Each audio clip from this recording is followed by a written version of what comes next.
What's a blind girl going to do at a music school? Count the beats while everyone else plays?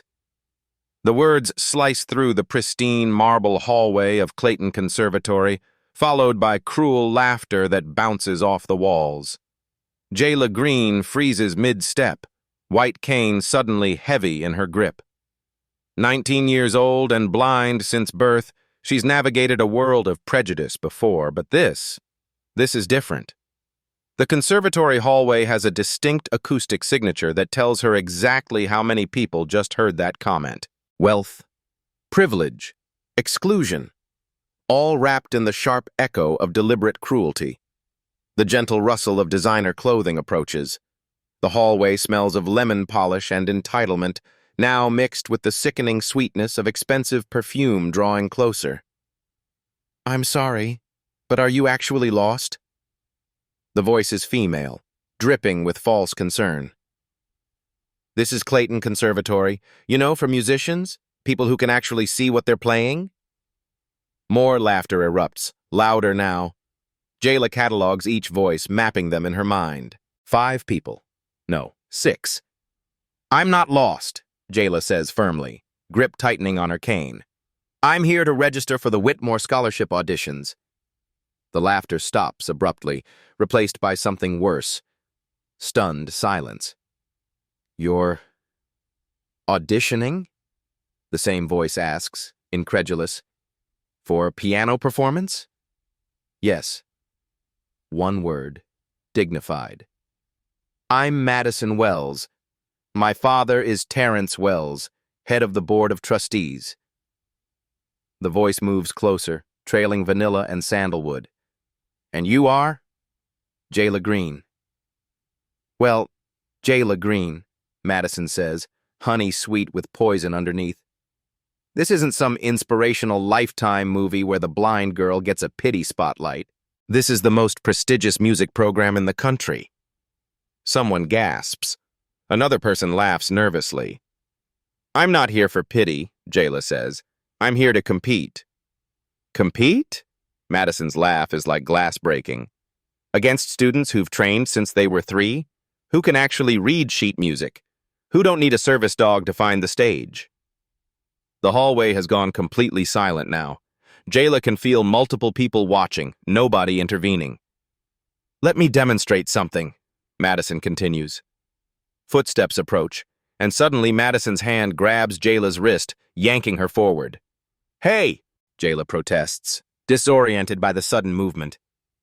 "This is a piano keyboard," Madison says loudly, pulling Jayla's hand onto what feels like a display case containing a miniature model keyboard in the hallway. "These white things are called keys. The black ones make different notes. Can you even tell which is which without looking?" Someone in the growing crowd whispers, "Madison, that's enough." "No, I'm helping her," Madison insists, voice rising. "The scholarship committee should know what they're dealing with. It's a waste of everyone's time." Madison releases Jayla's wrist with a small shove that causes her to stumble backward. Jayla's cane catches on something, someone's foot, deliberately extended, and she loses her balance completely. Her body crashes to the marble floor, her bag spilling open, braille sheets and personal items scattering across the polished surface. Pain shoots through her hip and palms. Worse is the explosion of laughter and the sound of a phone camera clicking. "Smile for TikTok, Helen Keller. Blind girl thinks she can play Chopin," Madison announces, to more laughter. "This is going viral for sure." Jayla's face burns with humiliation as she feels around for her scattered belongings. Her fingers brush against her phone, the custom recording app her friend designed that timestamps audio automatically.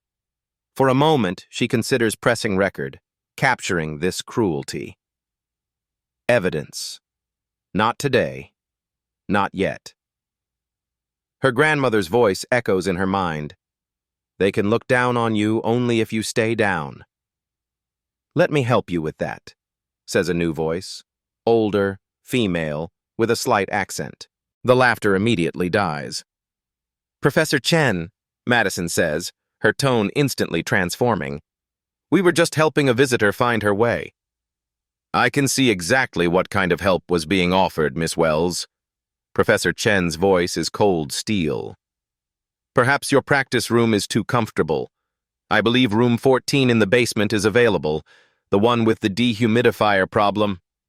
But that piano is terribly out of tune. Then you'll have the opportunity to develop your relative pitch, won't you? Silence falls as Jayla gathers the last of her papers. Professor Chen kneels beside her, helping collect a few scattered items. You must be Jayla Green, the professor says quietly. Your application materials were noteworthy. Madison's voice cuts in, honeyed again but with an edge. Professor, with all due respect, how exactly would someone in her condition perform the required classical repertoire? The scholarship has standards. Standards which are mine to evaluate, Miss Wells, not yours. Professor Chen's voice is sharp. Now I believe you have a basement practice room waiting. As Professor Chen walks away, Jayla stands perfectly still, processing what just happened. Her hip throbs, her pride burns, but her resolve hardens. As she reaches for the door handle, Jayla's perfect pitch catches something. A practice room piano, slightly out of tune in the upper register. A single note that most would never notice. But Jayla notices everything about sound. She always has. The two-bedroom apartment Jayla shares with her grandmother smells of tiger balm, black-eyed peas, and the sweet, earthy scent of the homemade salve Esther Green makes for her granddaughter's fingers. It's 16 bus stops from Clayton Conservatory, but it might as well be another universe. You're quiet tonight, Esther observes, her voice warm but worn at the edges like everything else they own. At 72, she still works double shifts at Mercy Hospital's cafeteria, her arthritic hands preparing food for doctors who earn in an hour what she makes in a week. Jayla's fingers dance across the kitchen table, finding her grandmother's hand. Just tired. The conservatory is bigger than I expected. Did you get registered for the audition? I did. 2 weeks from today, 3:15 p.m. The alumni showcase is 3 weeks after auditions, Esther says, voice brightening. I heard on the radio that sponsors come from all over the country, record labels even. Let's not get ahead of ourselves, Graham. First, I need to get past the audition. Esther squeezes her hand. You will. You've worked too hard not to. After dinner, Jayla retreats to the small alcove where her upright piano sits, a Baldwin from the 1970s, salvaged from a church basement. It's not the Steinway and conservatory practice rooms, but it's hers.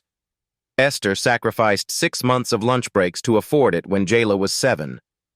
Jayla settles at the bench, runs her fingers over the keys without pressing down.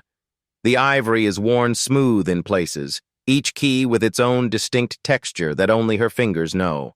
She begins with scales, then arpeggios, the foundation work. Then she plays.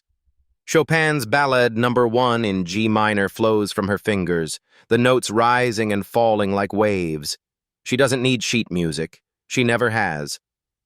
Once she hears a piece, just once, it lives in her mind, perfect and complete. But tonight, something different happens. As the final chords of Chopin fade, her fingers stay on the keys, finding new patterns. Jayla closes her eyes, a meaningless gesture to others, but for her, a turning inward. The sounds of the city filter through the thin apartment walls. Car horns, voices, a distant siren, and somehow they begin to weave into her playing. Her right hand finds a delicate melody that echoes her grandmother's humming in the kitchen. Her left hand builds a complex rhythm that matches the cadence of the subway they rode home. The music transforms, becoming something beyond classical tradition, something that is uniquely hers. Each note creates a physical sensation across her skin, some like sparkles of light she can only imagine, others like the brush of fabric, still others like the memory of rain. The music builds architectural spaces in her mind, rooms and corridors of sound that she alone can navigate. She doesn't hear Esther enter the room, doesn't know she's listening until the final notes fade and her grandmother speaks. Child, what was that? I've never heard anything like it. Jayla's hands retreat to her lap. Just playing around. That wasn't just playing around.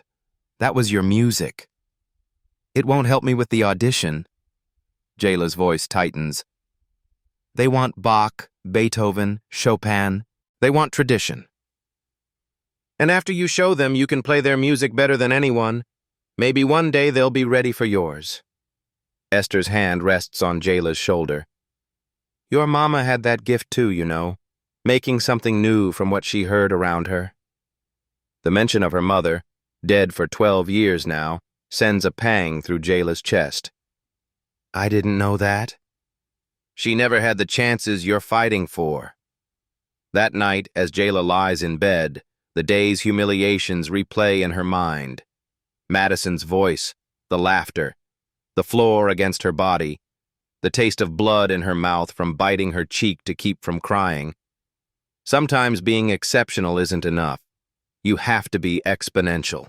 The next morning brings her first official class at the conservatory, a preparatory session for scholarship candidates. Professor Chen pairs students for the upcoming duet competition, which will determine half the scholarship recipients. Green and Samuels, Professor Chen announces. A male voice from across the room sighs audibly. Seriously? Jayla stiffens, recognizing the pattern of footsteps approaching. Long stride, slight drag on the left foot. I'm Elias, the voice says flatly. Professor Chen says we're partners. Jayla. She extends her hand, which he takes briefly, his grip cool and impersonal. Look, I need this scholarship, he says, voice low. My family sacrificed everything for me to be here. I can't be paired with a blind girl? Jayla finishes, keeping her voice neutral despite the anger curling in her stomach. I didn't say that. You didn't have to. Madison's voice cuts across the room, deliberately loud. Daddy says the board's discussing reasonable accommodations, but there's a line between inclusion and lowering standards. Jayla's hands curl into fists. She catalogs the breathing patterns around her. 12 students, most holding their breath or shifting uncomfortably. No one challenges Madison. Professor Chen interrupts. Miss Wells, your opinions on board matters are as unnecessary as they are uninformed. Now, partners will prepare a selection from the required repertoire, plus an original interpretation piece.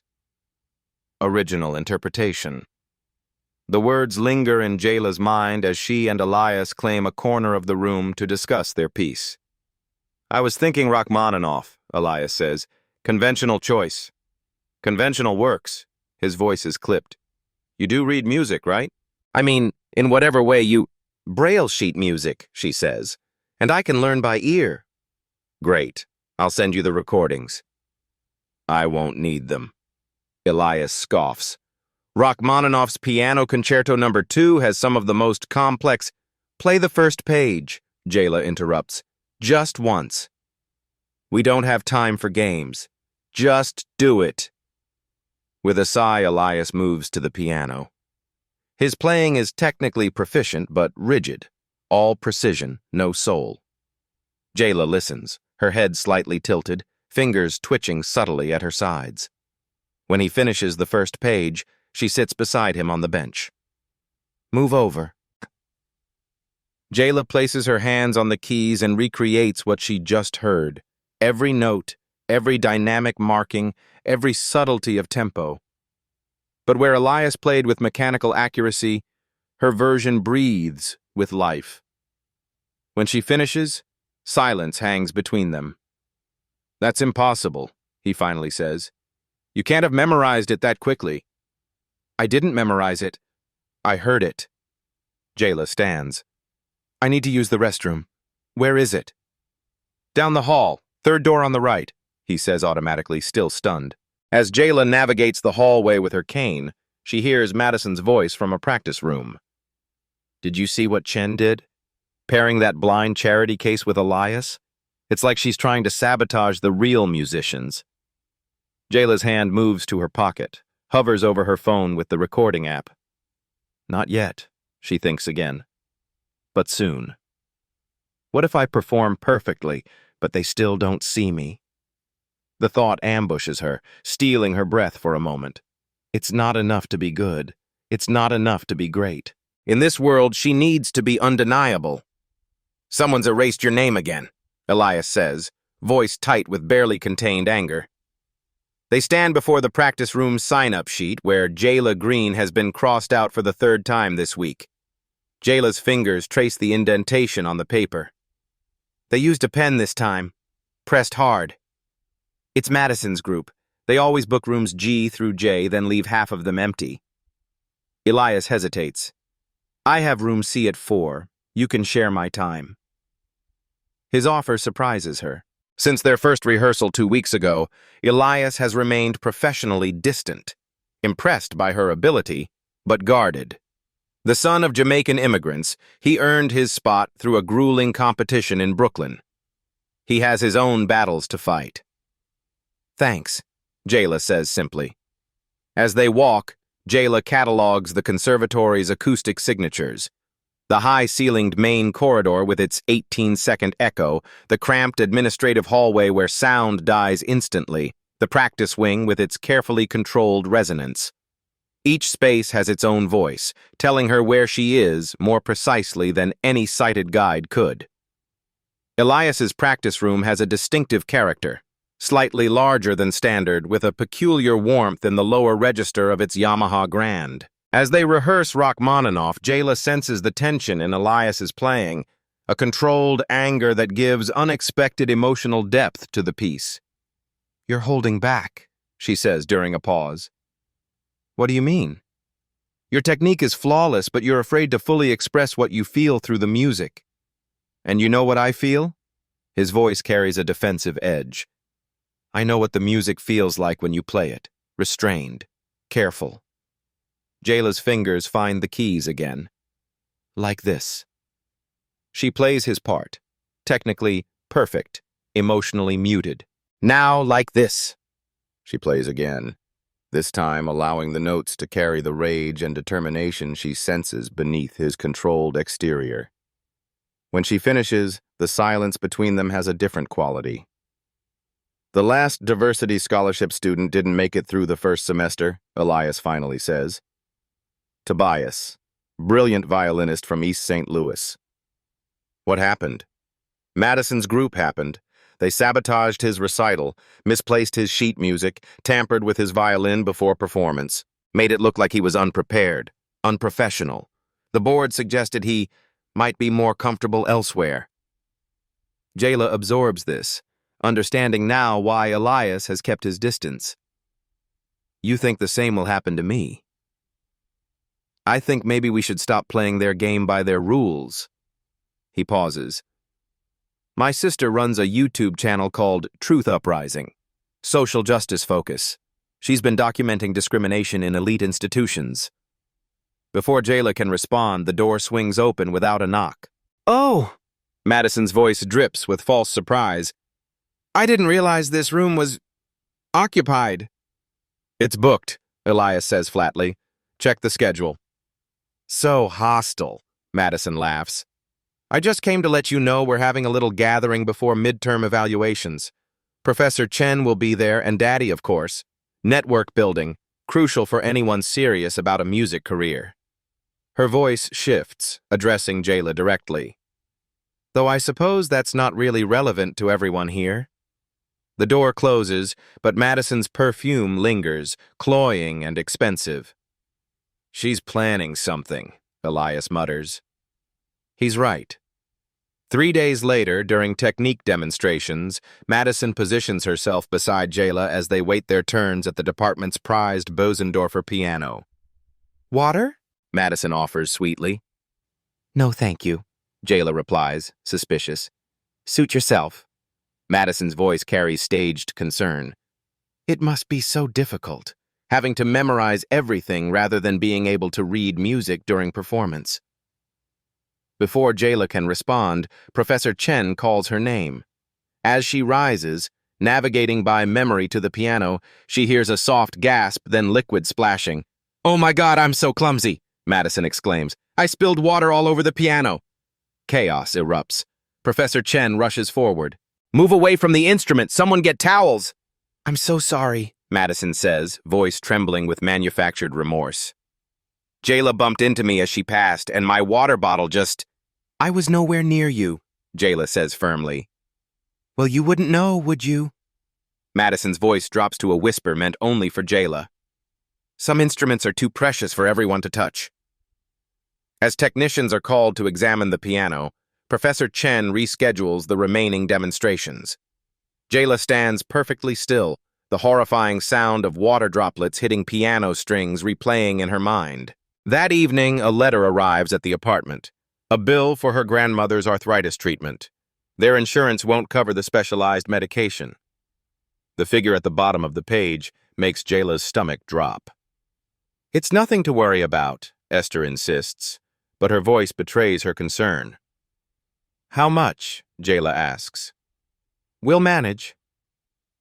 How much, Graham? When Esther tells her, Jayla's mind immediately calculates 3 months of her part-time teaching wages. If she drops out of the conservatory program and takes on more students, don't you dare think about it, Esther says, reading her silence. This scholarship is your future. You're my present, Jayla counters. And what good is my present if it costs you your future? Esther's papery hands take the bill from Jayla's fingers. The payment deadline isn't until next month. The same day they announce scholarship recipients. That's no coincidence. God's timing. Jayla doesn't argue, but the weight of the bill seems to follow her, heavier than stone. The next day brings another escalation. As Jayla and Elias rehearse in a basement practice room, the only one available to them, the door opens without warning. Ah, Mr. Samuels, Miss Green. The voice is male, deep, with the same entitled cadence as Madison's, but more refined. I don't believe we've met. Terrence Wells, board chairman. Elias immediately stands. Sir, please continue your rehearsal. I'm just observing various scholarship candidates. Madison speaks highly of your technical abilities, Mr. Samuels. The silence that follows makes it clear he has nothing positive to relay about Jayla. Miss Green, I understand you have a unique approach to music performance. Perhaps you could demonstrate. It's not a request. Jayla moves to the piano, choosing a Bach prelude, technically flawless, mathematically precise. The kind of performance no one could critique objectively. When she finishes, Wells clears his throat. Technically adequate, certainly. But Bach requires more than just hitting the correct notes in sequence.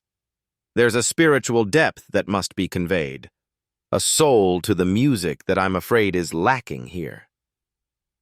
The subtle shift in room temperature as wealthy donors speak their pronouncements, another conservatory signature Jayla has learned to recognize.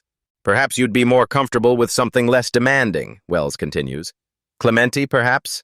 Or a simple Chopin nocturne? I'm comfortable with the entire required repertoire, Mr. Wells, Jayla replies evenly. Admirable confidence. His tone suggests it's anything but. Well, I won't interrupt further. The duet competition is next week, I believe. I look forward to seeing what you and Mr. Samuels have prepared. After he leaves, Elias exhales slowly. They've already decided, haven't they? Jayla doesn't answer immediately. Her hand slips into her pocket, pressing stop on her recording app. Maybe, but I haven't. That night, alone in the practice room after hours, Jayla makes a decision. Her fingers slide from Bach to something entirely different. A composition taking shape in real time, incorporating classical structure with elements from her neighborhood, her life, her truth. As the piece builds, she doesn't hear the door open slightly, doesn't realize Professor Chen is listening, witnessing the birth of something extraordinary. How are you doing that with only 2 hands? The whispered question cuts through Jayla's concentration. Her fingers freeze on the keys as she realizes she's no longer alone. Professor Chen's voice came from the doorway. How long has she been standing there? I'm sorry for practicing after hours, Jayla says quickly. I was just... That's not what I asked. Professor Chen's footsteps approach, measured and deliberate. What you were playing. It's not possible with only 10 fingers. Jayla turns toward the voice, uncertain how to respond. Her composition, her private creation, wasn't meant for anyone else yet. It's nothing, just experimenting. Experimenting? Chen's laugh is soft, genuine. That was not experimenting. That was innovation. The piano bench creaks as Chen sits beside her. For a moment, neither speaks. Jayla can hear the professor's breathing, controlled, like a vocalist's, and beneath that, the subtle electrical hum of the practice room lights that most people never notice. You were incorporating at least 5 distinct voices in that piece, Chen continues. I've taught piano for 37 years, and I've never heard anyone create that texture with just 2 hands. Jayla's fingers twitch in her lap. I hear music differently. Clearly. A pause. Play it again. Please. Hesitantly, Jayla returns her hands to the keys. For a moment, she considers playing something traditional instead. Safer, more acceptable. But something in Chen's voice gives her courage. She begins softly, building the foundation, a classical structure that any conservatory professor would recognize. But then she allows the piece to transform, incorporating jazz harmonies, subtle hip-hop rhythms, and environmental sounds translated into musical notation. The subway's rumble, her grandmother's humming, even the distinctive acoustic signature of the conservatory's marble hallway. As the piece progresses, Jayla's fingers move in patterns that shouldn't be physically possible, her right hand carrying 3 separate melodic lines, while her left maintains both rhythm and harmonic progression. The technique she's developed allows her to play parts most pianists would consider impossible. When she finishes, the silence feels charged with something new. Respect. Where did you learn to play like that? Chen finally asks. I didn't learn it anywhere. I just hear it. And then I find a way to make the piano say it. Another long pause. I sit on the scholarship committee, Chen says finally, and I've been watching how certain people have treated you since you arrived. Jayla's heart stutters. This is it. The gentle letdown, the suggestion that perhaps this isn't the right environment for her unique talents. Instead, Chen says, the alumni showcase is in 10 days. I know. Scholarship finalists traditionally perform there, in front of major donors, recording industry professionals, and the entire board. I understand. I want you to perform this piece, your original composition, instead of the traditional required piece. Jayla's breath catches. What? You heard me correctly. But that would be a risk. Yes. Chen's voice hardens slightly.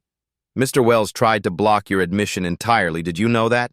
He argued that accommodating a blind student would compromise the integrity of the program. The revelation lands like a physical blow.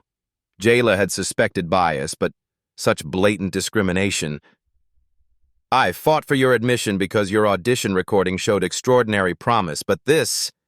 Chen's hand gestures toward the piano, a movement Jayla senses rather than sees. This is beyond promise. This is revolution. Jayla's mind races. The showcase is the most prestigious event of the semester. To perform an original, boundary-pushing composition instead of the expected classical piece could either secure her place or destroy her chances completely. I'd need to refine it, she says slowly. Develop the middle section. The transitions need work. Chen laughs softly. So you'll do it? That night, Jayla sits at her kitchen table, her grandmother's worn hands holding hers as they discuss the choice before her. It's not just about the scholarship anymore, Jayla explains. It's about changing how they see music, what's possible, what's valuable. And if they're not ready for that change? Esther asks gently. Jayla's fingers trace the grain of the wooden table, feeling the years of history in its surface. The music in my head scares me sometimes, she admits. It's too much of who I really am, too revealing. Your mother was the same way, Esther says. So talented the world didn't know what to do with her. She played it safe, took the conventional path. And regretted it? Every day. Jayla nods slowly, decision crystallizing. I'd rather fail being fully myself than succeed being what they expect. Simp. The next day, she finds Elias in their usual practice room, working through a difficult passage of Rachmaninoff. I need to talk to you about the showcase, she begins. Professor Chen already told me. His playing stops. You're going rogue. She told you? Asked if I'd help arrange your composition for dual pianos. A pause. I said yes. The unexpected alliance catches Jayla off guard. Why? Because I heard you practicing it last week when you thought no one was listening. His fingers brush the keys without pressing down. What you're doing, it's not just good music, it's truth. For the first time since they met, Jayla senses no reservation in Elias's voice, just genuine admiration and a shared purpose. It's going to make a lot of people uncomfortable, she warns. Good. The piano bench creaks as he shifts. My sister wants to meet you, by the way. Maya, the one with the Truth Uprising channel. The showcase could get ugly, Jayla says. Madison and her father won't just let this happen. I know. Elias's voice carries a smile. That's why I thought you might want this. He places something in her hand, a small USB drive. What's this? I've been recording too, he says simply. Every accident, every comment, every time they've erased your name or moved your belongings. Thought we might compare notes. Jayla's fingers close around the drive, a smile spreading across her face as she reaches for her phone with the recording app. Elias Samuels, she says, I think this is the beginning of a beautiful collaboration. The piano's bass notes vibrate through the floor as Jayla and Elias hammer out a thunderous sequence that would require 3 hands to play conventionally. Instead, they've developed a revolutionary dual piano technique that allows them to create sounds no conservatory audience has ever heard. Again, Jayla insists, brushing sweat from her forehead. The transition at measure 48 isn't smooth enough. They've been working 16-hour days, transforming Jayla's solo composition into a dual piano masterpiece that showcases her ability to play complex polyrhythms impossible for most pianists. The physical sensation of creating this music together feels entirely different. Where solo playing builds architectural spaces in her mind, this collaboration constructs entire landscapes. You feel that? Jayla asks during the pause, fingers hovering over the keys. Feel what? When we hit that G minor 7th with the altered bass line, it's like the air changes density. Elias is silent for a moment. I don't feel it, but I hear it. It's like something breaks open. They continue working, their breathing synchronized, developing a wordless communication that allows them to anticipate each other's movements. The composition has evolved beyond what either could have created alone, a perfect fusion of Jayla's innovative structures and Elias's technical brilliance. The practice room door swings open without warning. Well, this is interesting, Madison's voice, honey-sweet with malice underneath. I came to book this room for tomorrow, but it seems you're doing something unconventional. Jayla's fingers pause on the keys. She can sense 2 other people with Madison, the faint scuff of expensive shoes, the subtle scent of cologne. We've booked this room until 9, Elias says flatly. Have you? Madison's heels click across the floor. Because according to the schedule outside, this room is reserved for approved repertoire practice only. And whatever this is, she hits a discordant note on Jayla's piano. It certainly doesn't sound like approved repertoire. We have permission from Professor Chen, Jayla says evenly. How fortunate for you. Madison's voice moves as she circles the pianos. Unfortunately, Professor Chen doesn't make policy for practice room usage. The administration does. And they've just been informed that certain students are using conservatory resources to prepare inappropriate material for the showcase.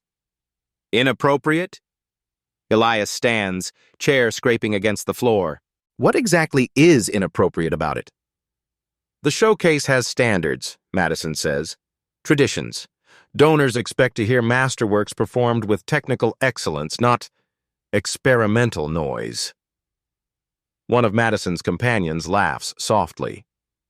You haven't even heard the full piece, Jayla protests. I've heard enough. Madison's voice hardens. My father agrees.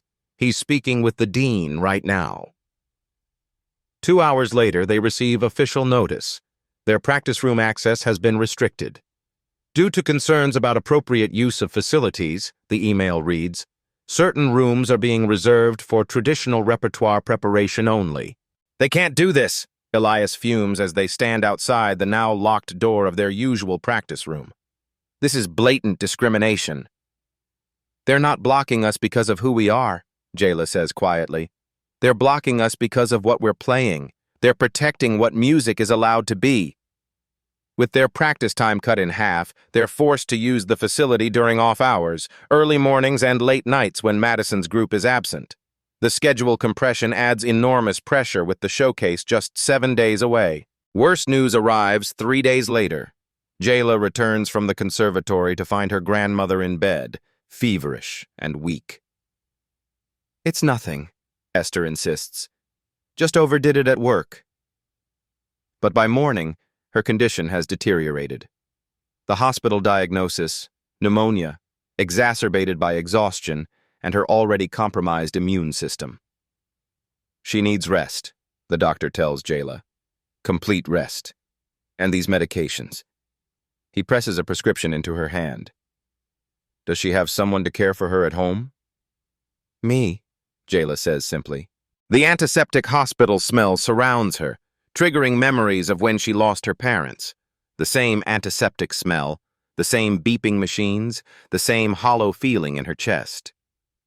That night, Jayla sits beside her grandmother's hospital bed, torn between her obligation to prepare for the showcase and her need to care for the only family she has left. You should be practicing, Esther says weakly. I'm exactly where I need to be. No. Esther's hand finds Jayla's, squeezing with surprising strength. Your music is our medicine. It always has been. The next morning, Elias meets Jayla outside the hospital with unexpected news. I talked to my sister, he says. Maya wants to help. Maya Samuels operates her Truth Uprising channel from a community center in a predominantly black neighborhood 15 minutes from the conservatory. When Jayla and Elias arrive, she greets them with the same direct intensity as her brother. Elias played me some of your rehearsal recordings, Maya says, skipping preliminaries. What you're doing isn't just music, it's revolution. The community center's main room has 2 upright pianos, not the quality of the conservatory's instruments, but serviceable. More importantly, it has different acoustic properties, raw, unfiltered, authentic, that add new dimensions to their composition. We can practice here, Maya continues, and I want to document it. People need to see what real barriers look like, and what breaking through them sounds like. As they settle at the pianos, Maya sets up her camera equipment. The live stream for the showcase, you still want to do it? Jayla nods. Regardless of the conservatory's reaction, the Clayton Conservatory's Whitmore Hall gleams with old money and tradition, crystal chandeliers, mahogany paneling, and the quiet rustle of program notes printed on heavy cardstock. The showcase venue has a specific resonance that Jayla mentally maps within seconds of entering. 18-foot ceilings, hardwood stage, plush seating for 400, perfect acoustics designed to elevate classical repertoire, not challenge it. Backstage, scholarship finalists prepare in tense silence. Jayla runs her fingers over the keys of the Steinway Concert Grand without pressing down, memorizing its action. Elias stands beside her, his breathing controlled but quicker than normal. They moved us to last on the program, he murmurs. Of course they did, Jayla replies. They're hoping people will leave early. Madison's voice carries from across the green room. Daddy says the board already decided the scholarship recipients last night. This is just formality. The words are pitched to Carrie, designed to unsettle. Jayla feels a momentary tremor in her hands, then steadies herself. "She's lying," Elias whispers. "Doesn't matter if she is," Jayla says. "We're not playing for them anymore." She centers herself, focusing on the sensations in her fingertips. Years of practice have heightened her tactile sensitivity to an extraordinary degree. Each key has its own distinct feel. Each pianissimo requires precisely calibrated pressure. While other pianists rely primarily on their ears, Jayla's entire body has become an instrument for detecting and creating sound. 5 minutes, the stage manager announces. Jayla tilts her head. "Maya's here. Back row, near the exit." Elias glances toward the auditorium. "How could you possibly know that?" "I can hear her camera equipment, and she's wearing the same perfume she had on yesterday. Sandalwood and something citrus." The previous performer finishes to polite applause. Now, it's their turn. As they walk on stage, Jayla navigates by memory and sound, her cane folded and tucked into her pocket. She wants nothing to distract from what's about to happen. The audience's subtle shift, papers rustling, whispers, tells her they've noticed her blindness. She ignores it, settling at the primary piano while Elias takes the second instrument. Professor Chen's introduction is brief and pointed. Our final performers will present an original composition, Jayla Green and Elias Samuels. More murmurs from the audience. Original compositions are not part of the showcase tradition. Jayla's internal mantra steadies her. They don't know what's coming. They can't see what I hear. They begin with a seemingly traditional opening, technically brilliant but structurally conventional enough to lull the audience into complacency. The response is polite but reserved. From her position on stage, Jayla can sense Madison's father visibly relaxing, thinking the performance will be appropriate. What the audience doesn't yet realize is how Jayla's blindness has given her unique advantages in certain techniques. Without visual distractions, her brain has rewired to process auditory information with extraordinary precision. She can distinguish and reproduce frequencies most trained musicians cannot even detect. 3 minutes in, the transformation begins. The music shifts, incorporating jazz elements and complex polyrhythms. Jayla's hands move in patterns that shouldn't be physically possible, her right executing 3 separate melodic lines simultaneously, while her left maintains both bass structure and counterpoint. A slight gasp from Professor Chen reaches Jayla's ears as she executes a technique thought impossible. A 10-note chord with precise dynamic control of each individual note, creating the illusion of an entire orchestra condensed into 2 hands. The audience's energy changes. Murmurs of both appreciation and discomfort ripple through the traditional donors in the front rows, while younger audience members lean forward in their seats. Jayla and Elias move into the piece's second movement, structured chaos representing societal barriers. Their synchronized breathing allows them to coordinate without visual cues, creating seamless transitions between lead and support roles. The physical sensation of piano strings vibrating in new patterns flows through Jayla's body. She can feel the subtle resistance of each key, the minute variations in the instrument's response as she pushes it beyond conventional techniques. The piano becomes an extension of her nervous system, pain and pleasure indistinguishable as she demands more from the instrument than it was designed to give. Now comes the climactic sequence, the part they've rehearsed most intensively. Jayla performs a physically impossible passage that requires maintaining 5 separate rhythm patterns simultaneously. Her brain processes each line independently, creating a textural complexity that most listeners can't consciously track but feel emotionally. Time slows as she enters a flow state where each note creates visible colors in her mind, synesthetic patterns that guide her fingers to places conventional theory would never reach. The audience's collective intake of breath tells her they're witnessing something unprecedented. Elias follows her lead perfectly, anticipating each deviation and embellishment. Their musical conversation builds to levels of complexity that blur the line between classical virtuosity and avant-garde innovation. In the penultimate movement, they incorporate the recorded elements, subtle samples of Madison's discriminatory comments, transformed into rhythmic elements of the piece itself. These snippets are processed and woven so artfully that they become musical motifs rather than spoken words, recognizable to those who were present but transformed into art. The vibration of hidden speakers subtly enhances the acoustic pianos. On Madison's father's face, growing discomfort appears as he recognizes fragments of his daughter's voice embedded in the crescendo.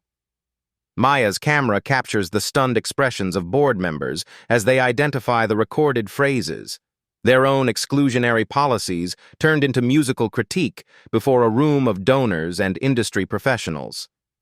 For the final movement, Jayla unleashes techniques she's never shown anyone, not even Elias during rehearsals. Her fingers become a blur, creating sounds that no piano pedagogy has names for. The keys become extensions of her nervous system, each motion precisely calibrated to extract impossible resonances from the instrument. The piece culminates in a thunderous sequence that combines classical virtuosity with innovative techniques Jayla pioneered, creating a sonic experience that's undeniably brilliant, regardless of genre classification. The final notes incorporate sounds from her grandmother's healing songs, a personal tribute woven into a public statement. As the last chord reverberates through Whitmore Hall, complete silence falls. For 3 eternal seconds, no one moves. No one breathes. Then, from the back of the hall, someone stands and begins to applaud. Another joins, then another. Soon the younger audience members are on their feet, while the older patrons remain seated, expressions ranging from confusion to displeasure to reluctant admiration. Through it all, Jayla remains still at the piano, hands finally at rest, face lifted slightly toward the sound of recognition washing over her. Not pity, not charity, but genuine, earned acknowledgement of what they've just witnessed. Madison's father approaches the podium, clutching a prepared speech with scholarship recipients already listed. His face is tight with controlled anger as he tries to regain command of his showcase. "Thank you for that unconventional performance," he begins, voice strained. "Now, as we conclude our program..." "Excuse me." A new voice cuts through the hall. Maya, standing in the center aisle, phone held high. "Maya Samuels, Truth Uprising. I'd like to address the audience before you announce those scholarship decisions." "This is highly irregular," Terrence Wells says, knuckles white against the podium.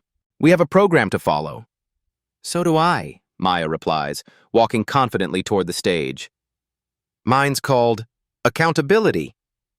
The audience stirs, some uncomfortable, others intrigued.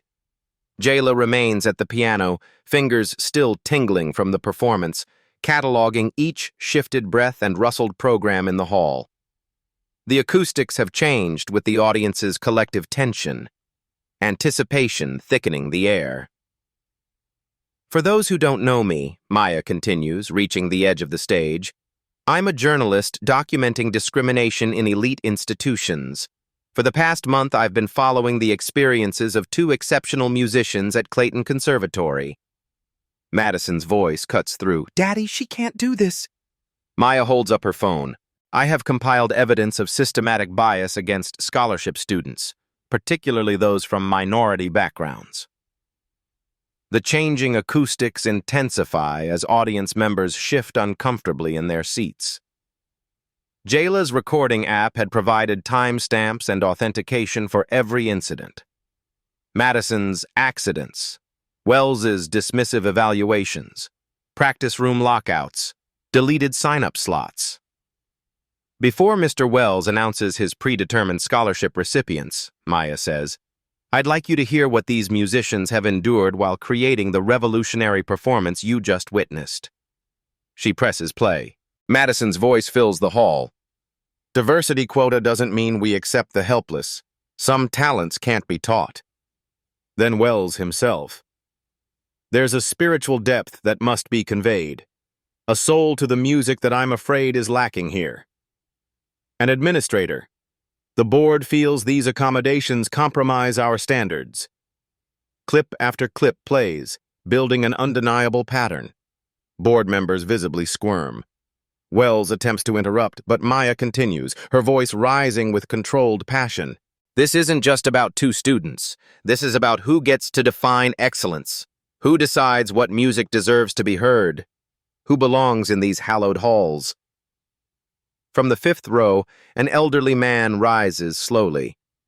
The audience falls silent.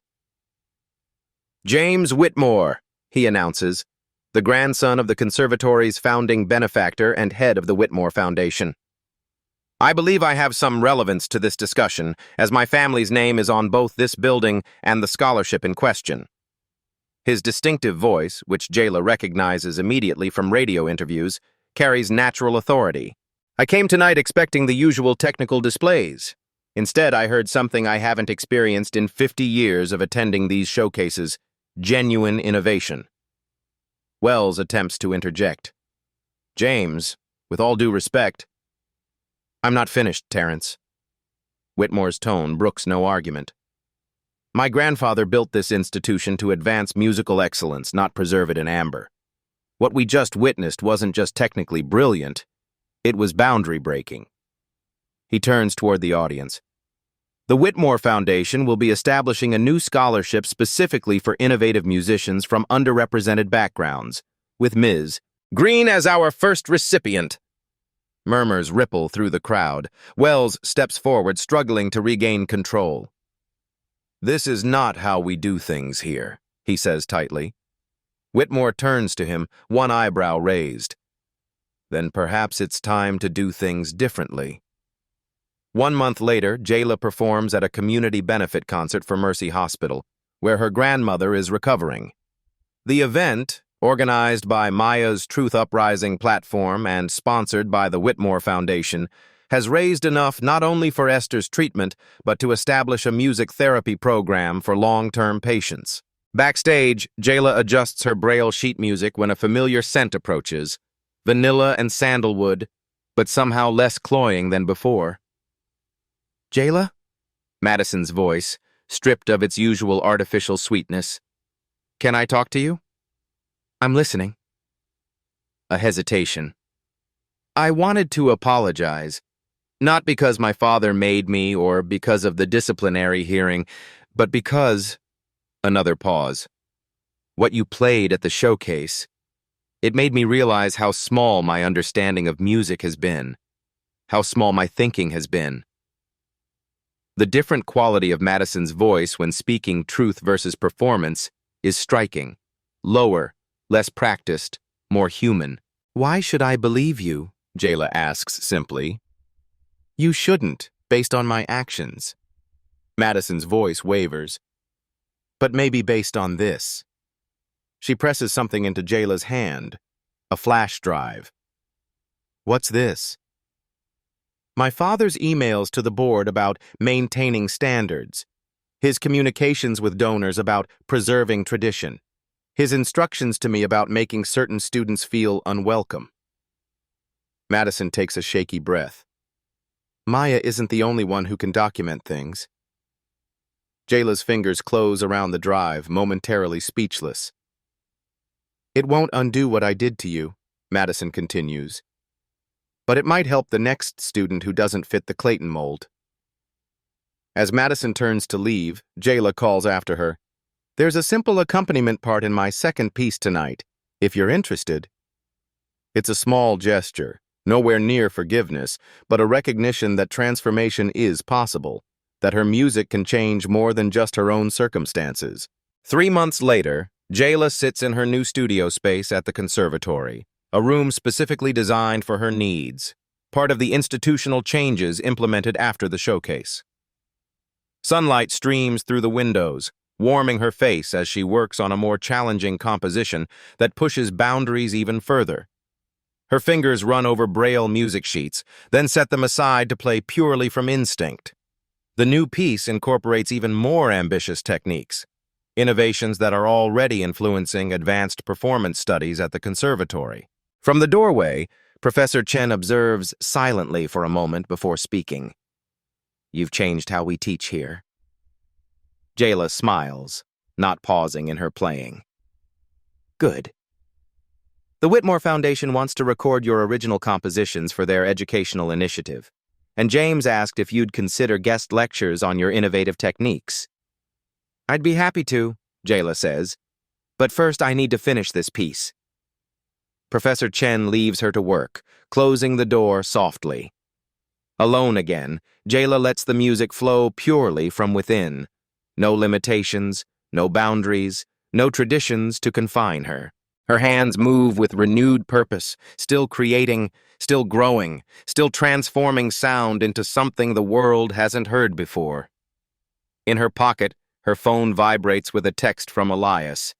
Their dual piano composition has been accepted for the National Showcase in New York. Another opportunity, another barrier to break. But for now, there is only this moment, her fingers on the keys, creating invisible architecture that only she can see, building bridges between what music has been and what it could become. Some talents can't be taught, Madison had once mocked. She was right, but not in the way she intended. Some talents can't be taught because they've never been imagined before, until someone comes along who hears what others cannot and finds a way to make the world listen. Did this story move you?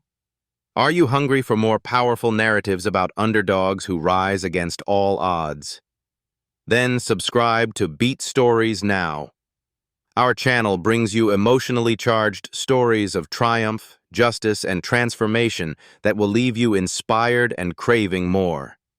Join Beat Stories today, where underdogs become legends.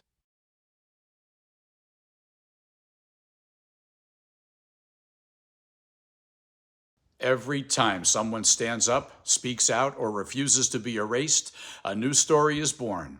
At Beat Stories, we archive that courage. Subscribe now and help us keep these moments alive, because the more we share them, the harder they are to ignore.